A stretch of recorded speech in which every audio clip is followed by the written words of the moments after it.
The Presidential Compressed Natural Gas Initiative has unveiled the federal government's ambition for 25,000 jobs and $2.5 billion investment by the year 2027. This was disclosed by its chief executive, Michael Oluwagbemi, speaking at a stakeholders workshop in Ibadan. He outlined the initiative as a palliative to mitigate the impact of fuel subsidy removal, foreseeing significant positive impacts on Nigerian lives through job creation and economic growth. Oluwagbemi urged Nigerians to embrace these new measures, emphasizing their role in cushioning the subsidy removal's effects on the value chain of the initiative. Oluwagbemi explained that the Federal Ministry of Finance is acquiring tricycles and buses that will be assembled and manufactured in Nigeria, with more than 5 automobile firms being activated.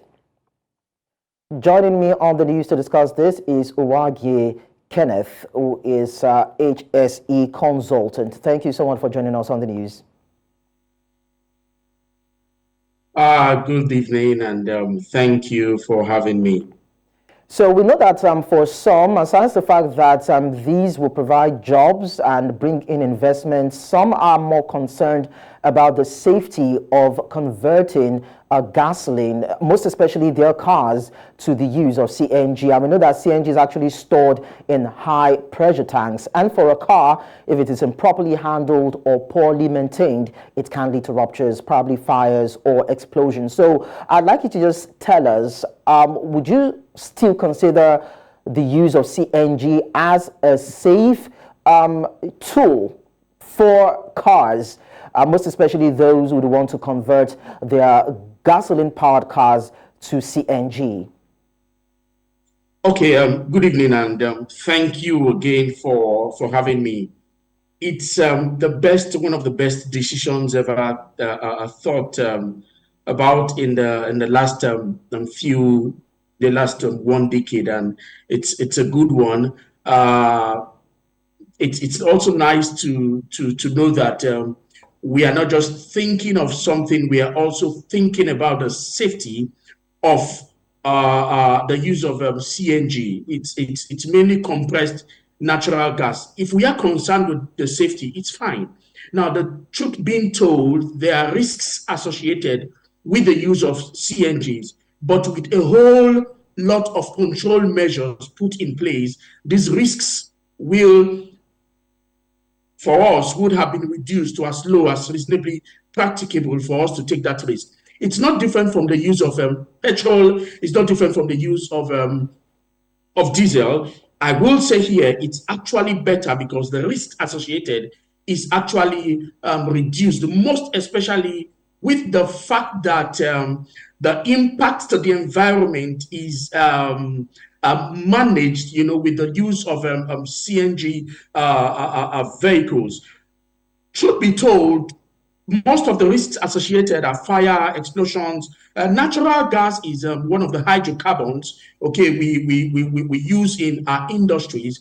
And one of the hazards associated with it is fire. But the fact is that the flash point is low compared to that of the use of petrol. So to a large extent, it's safe. However, a whole lot of measures would have to be put in place to ensure that the safety of the use is communicated to everybody. The inspection of the facility is top-notch.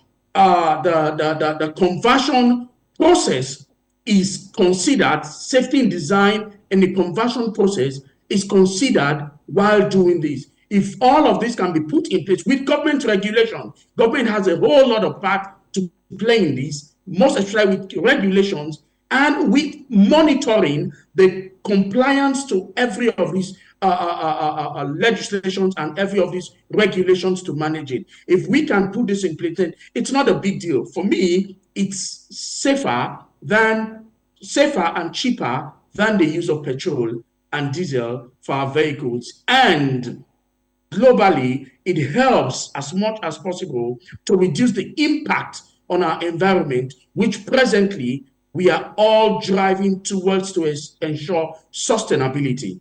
So basically, that's it. It's safe if managed safely. Okay, so before I let you go, if we are going to break it down into bits, although you've actually highlighted a few, but then what safety measures would you consider or recommend? Safety measures, regulations, safety standards that you believe that government can put in place when it comes to the conversion of CNG use and maintenance. Just a bit of education. Okay, attention should be paid to the conversion standard. Regulations, guidelines, and standards should be established for the conversion of the vehicles to run on CNG. To ensure this process is carried out by, we must ensure that this process is carried out by certified professionals using approved equipment and methods. Like in the oil and gas industry, where compressed bottles are used, where we are at risk of hazards associated with pressure. We have standards like the ASME standards, okay, which helps to look at the need to follow a particular thickness for a particular pressure, and the welding standards to follow. Outside that, the safety standards need to not just be there, but be communicated to operators and those that will be converting it, and ensure that they are followed. Training and certification is the key to this. We must ensure that people that will be that will be making these changes should be trained, okay? Users should be trained.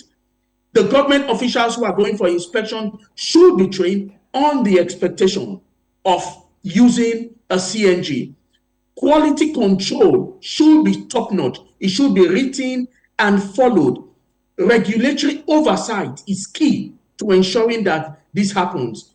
Incentives and support should be in place. When you comply with this, we are likely to open this door for you to explore. We are likely to ensure that you move from level A to level B, just to encourage people to comply with whatsoever standards that will be in place. Remember here, we are concerned with the regulate. We are concerned with the pressure aspect of it, the explosion aspect of it, and the fire aspect of it.